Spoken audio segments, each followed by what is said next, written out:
Right. Hi, everyone. Today I have the honor to host, first of all, a dear colleague of mine. We are the same class at medical school. Today we're going to discuss psychological support. Today I'm hosting Dr. Heba Abdelaziz. She's a consultant of psychiatry. She will be providing you with the psychological support that you need prior to surgery, then after surgery, and throughout your journey. So I'd like to welcome Dr. Heba. It's a pleasure having you over. It's my pleasure. All right. So let's discuss today, with all the crazy things that's going on around the world, with all the stress that everyone is seeing, with the quarantine life, the stress of living in a quarantine, the stress of being of uncertainty and not sure what's going on with the world. Are we going to, is it going to get better? Is it, would they get a cure? With the stress of feeling to get the infection and so forth. What advice, what basic advice would you give anyone? It doesn't have to be a bariatric patient or anything, to cope. What are the mental tricks and what are the methods to cope with all the stress that's going on in this world? Well, first of all, we need to decrease the stress level and decrease our anxiety and the time we're exposed to this anxiety. So we need to make a plan to just or twice during the day, not the whole cut day. Down the bad news as much as possible. Yeah. Decrease the time that I feel anxious and to plan my day so that I'm doing things that make me happy most of the day. Important things that will be useful to me, like arranging my home, like preparing something to study or to have fun, to talk to friends and family, to try to talk to someone that will help me if I need help and ask for support. So that's the beauty of our group. Our group, you get a lot of support from each other, and just get in touch with anyone. It doesn't have to be your friend or family. It can be someone on the group. You need to vent out. You need to let everything out. This is something we do on a medical basis, by the way, that you get support from someone who has the same problem like you. You know that he'll have the same feelings. He will relate. Understand? Yeah. So that's it. You have each other. This we call it support groups. Support groups. Yeah, we're on one right now. Yeah. All right. So give us advice about how to meditate. Couple of questions that I always get. Will meditation help relieve the stress? Will meditation improve your immunity? Will it improve your mood? Tell us. Okay. Does this really happen? And what possible ways of meditating? Is there any advice you can give? It's always nice to meditate and to decrease your stress level. We were just talking that when you feel stressed, your brain doesn't differentiate between physical and mental stress. So it will act like you're in danger and your brain wants to protect you. So it will release all the stress hormones that you need to to flee from danger. So these hormones sometimes make you feel not okay, especially if you're not actually in physical stress and you're just in mental stress. You'll feel increase in your heart rate, you feel palpitation, and you feel that you're hyperventilating, you're breathing quickly, and tension in your muscles and sometimes tremors. All of these because of the stress hormones that need to prepare you to run from danger and increase your heart rate in order that you can that your heart can deliver more blood to all the organs, especially the muscles. So we need to focus on breathing in prepared and slow and calm. Slow breathing. We need to focus that. How would you describe to them? Okay. Today I'm planning to have some meditations. Okay. All right. So how do I go about things? Okay, let's start. We'll try the 3 breathing exercises. Okay, yeah, they are from yoga. And they help to clear your mind and increase the oxygen in your brain. So first of all, you have to sit in the relaxed position. Any crossing in your body is like a defense mechanism, and you're not that uncross relaxed. Your body. Yeah, uncross and just lean back. Okay. Yeah. Okay. Take a breath from your nose and blow like you're blowing a candle. Take the breath out. So spot your mouth and take the breath in a longer time, not like this. Oh, okay. Not so that like was too Dr. fast. Tamer did. Okay. I'm a bad Look at me. All right. Okay. Very slow, I see. Okay. Take breaks. Yeah. As much you don't have to do it just one after the other. Hyperventilation is not right. It increases the anxiety level. So you need to take it slowly.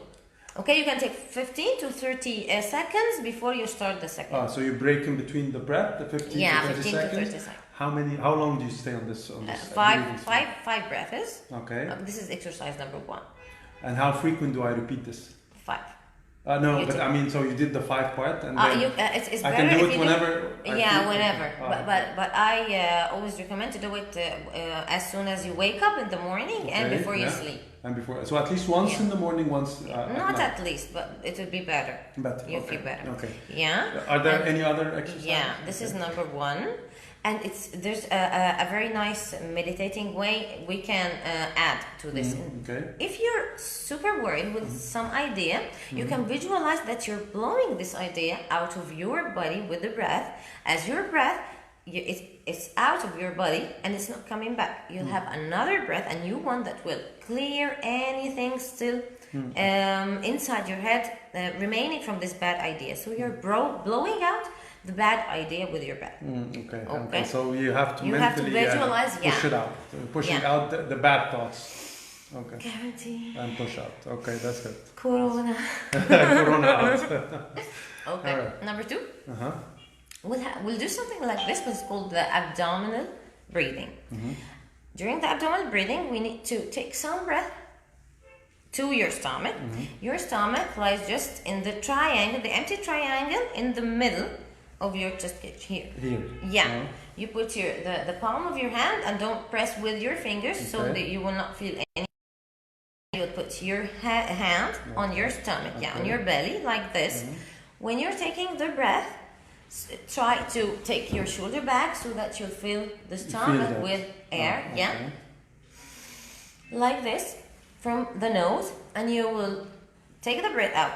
Also through your mouth, like blowing a candle, but you'll press. You're pressing against it, so you will press. Why is that? Why do I need to press? Because the stomach doesn't release the air that's inside on its own. So okay, I see. So you have to automatically do it like you're pressing on a pump. Okay.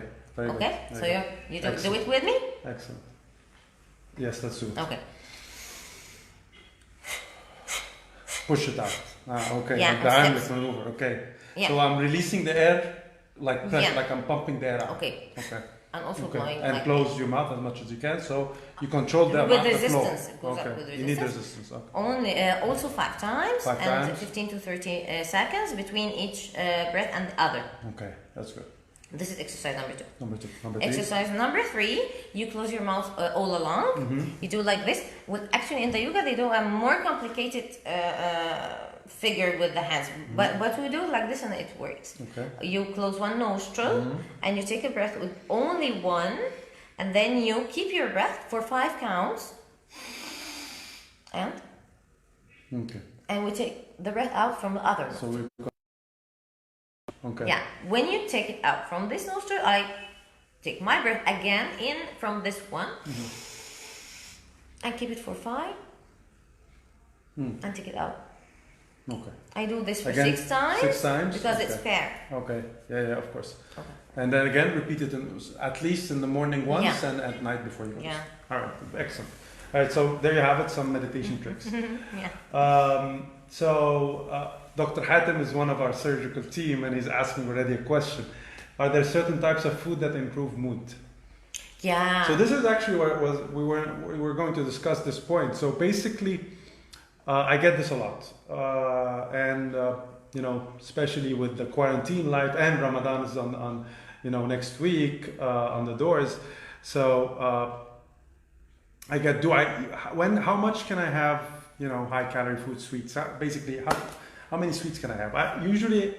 I'm a little bit liberal with that, but remember, this is food. So what's your, psychological advice? Okay. What are the mental tricks to work around that? What do we really need? Do we really need high calorie food in our diet? And how, if yes, and if it's no, how we can cope? Well, I don't need high calorie food, but I may need some sugar to sugar is the nutrient of the brain, so I need my certain amount and not in excess. Yeah. But if especially these days, a lot at home and we have nothing to do most of the time, and we go to food as soothing for our stress and to relieve our anxiety. Of course, we need to learn other coping techniques, but for sweets, how often can we take it and how much? Well, you can take a small part. If you have a chocolate, you don't have to eat it all. Just 2 cubes are enough, but you have to eat these foods, the cheat foods, just after your meal, not in between meals. I'm not in between. Never in Why between not meals. in between? So your basic advice is, if you're going to have sweets, you can have just a after tiny the meal. amount and immediately after meals. Especially breakfast and lunch, not dinner. So the earlier the meal Yeah, the is. earlier in So the what day. are the main reasons for that? Okay, when you eat something sugary in between meals, it causes that your insulin level rises suddenly. When the insulin rises, you will feel hungry and sugar craving. So it will make you more hungry. Okay. So if you want to eat something cheatful in your meal, eat it just before the meal, just after the meal. Just after the meal. Yeah, and small amounts. Take small bites and chew slowly. Chew each bite for 10 times and keep it in your mouth for a longer period. And your brain will understand that you have been spending like half an hour eating sweets is enough. Okay. You will feel You that, feel because you you're will already feel full. your insulin levels are already high from the previous meal you just had. And your body will be busy metabolizing what you ate. Okay. Okay. So I also hear the advice that you always, if you're gonna have sweets, have it earlier in the morning. Why is that?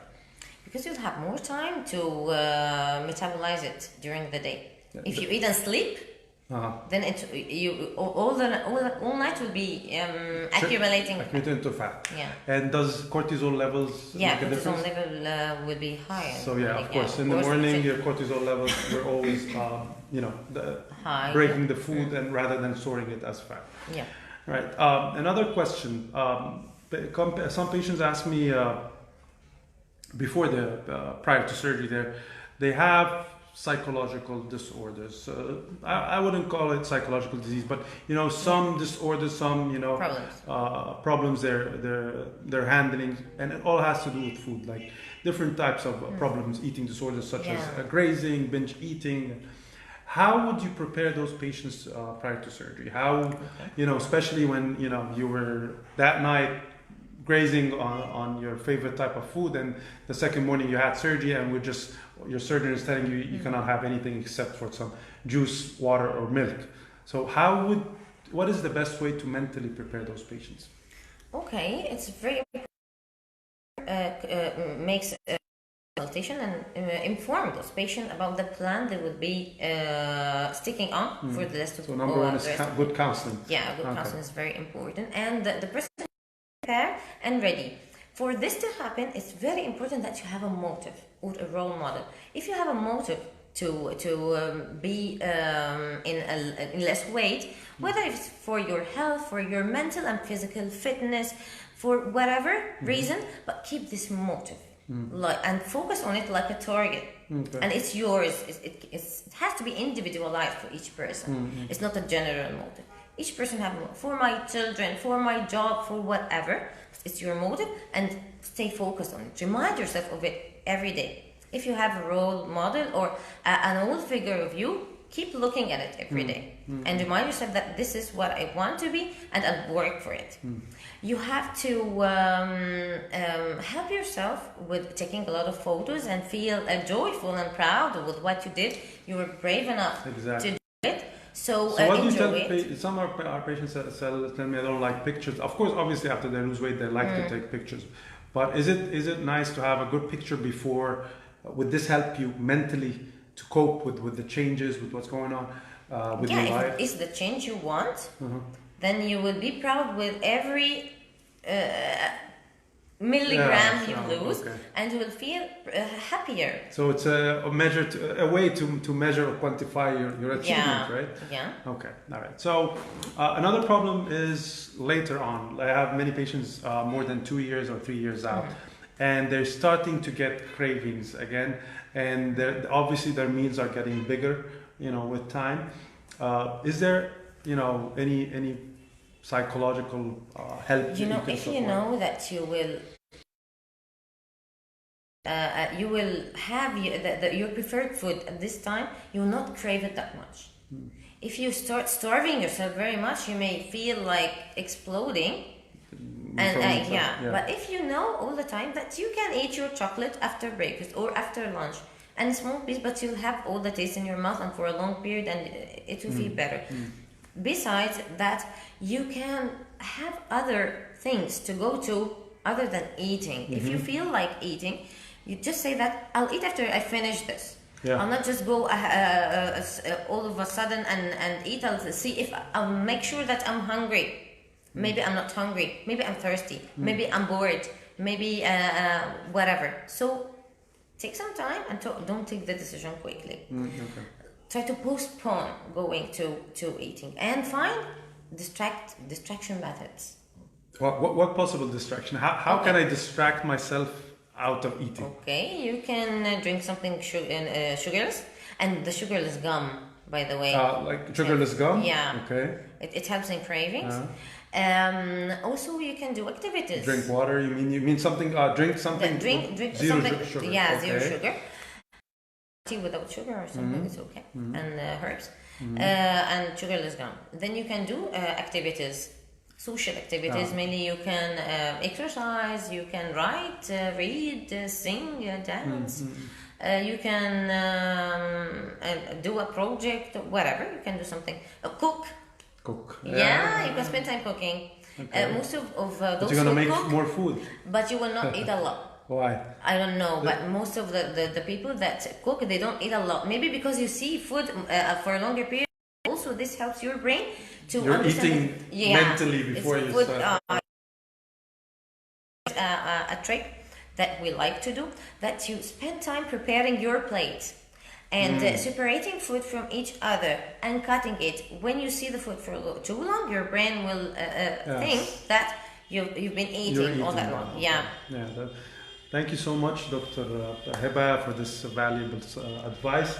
Dr. Heba will be here to provide you with any psychological support that you will need.